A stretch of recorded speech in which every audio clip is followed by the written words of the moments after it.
right, so go on the next question. It says, Paul Leviton.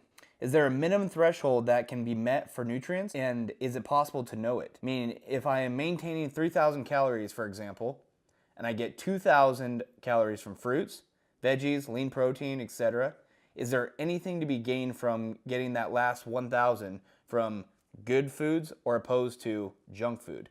At what point have I eaten healthy enough and the rest is just filler calories? Such a loaded question. Yeah. I think the best way to answer this question is that basically if 80% of your diet is coming from clean foods, I don't think there's any advantage to it. It goes two ways. Number one way, if you try to fit, like 3,000 calories is a lot of food. So if you try to fit 3,000 calories in with just clean food, it's almost going to be an issue because like imagine eating that much protein, that much broccoli and rice. It's just a lot of food. So now all of a sudden you have so much food volume, you're constantly bloated, too much fiber, so you're having either painful poop or you're not pooping because you're constipated from too much fiber. It just gets difficult on your body. So some people go too far and eat too much clean food, and then now their gut's a wreck.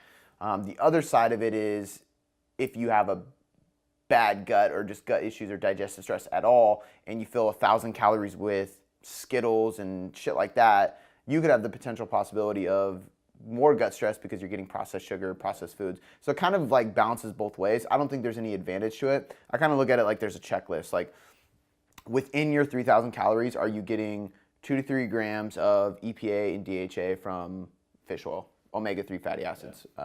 Are you getting a balance of poly, mono, and regular saturated fats? Are you getting your protein from clean sources? Are you getting 25 to 40 grams of fiber depending on your weight?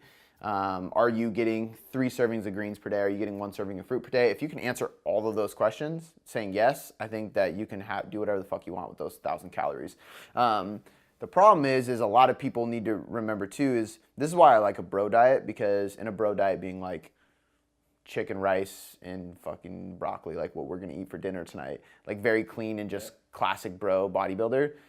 When you measure those as macros, it's 100% accurate, right? Like if I measure Skittles, or let's even like digress from that, Wheat Thins or an English muffin, anything in a package is going to be way less likely to be accurate. In fact, they can be 20 to 25% off and still be legally on the label. So it could say 100 calories, but it could really be 125 calories. Or if it's a 500 calorie meal, it could actually be almost 700 calories.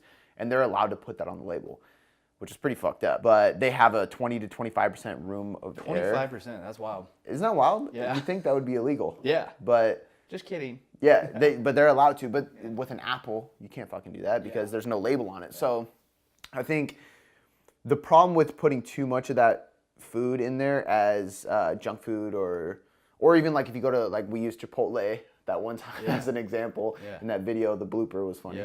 For people you're listening, you're not going to know what we're talking about, but you don't know what they're actually putting in. So if you enter it in MyFitnessPal and it says 4 ounces of chicken, and Chipotle, was it 4 ounces, was it 5 ounces, was it 6 ounces? How much do they really put? You don't know. What is 1 scoop of beans? Who fucking knows?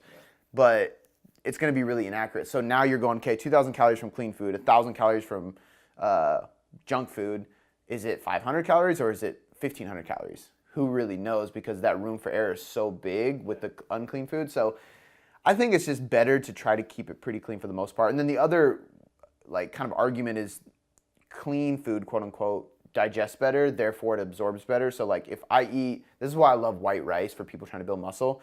White rice is so easy to digest and it's pure starch. It's going to get stored as muscle glycogen. Whereas, again, let's use the English muffin, for example. If that grain and gluten doesn't break down properly for you very well, it's probably not going to digest well. If it doesn't digest well, your gut isn't going to break it down and absorb it and utilize it as fuel for training or muscle. Therefore, is that 1,000 calories going to good use? Who knows? White rice, it's pretty much guaranteed. It's so easy to digest. So I think that the more of your calories you can fit from clean food, the better. For people like him who are like, let's say, looking to build muscle, my advice is like fill as many of it, as much of it you can all the time with whole foods. And then I would use a solid amount of calories as like intra-workout nutrition. So like protein and carbs during your training, because it's going to go right to muscle. I would rather see somebody use 60 grams of carbs in their training session if they're doing a bodybuilding program versus 60 grams of carbs coming from candy or Oreos or whatever it may be. Absolutely. Especially because of the inaccuracy. And then on the occasions where you want to fit in whatever, like this weekend is Easter when we're recording this, that's the time where you say, okay, all my calories are going to come from shit. So instead of doing 1,000 calories every day, it's like every couple weeks, let all your calories be from whatever and just have fun and enjoy it and be present and then get back on plan.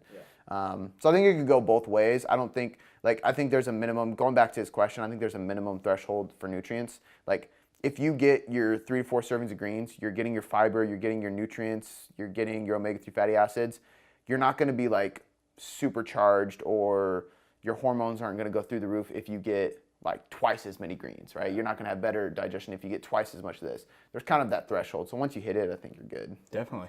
Does that make sense? Absolutely. Yeah.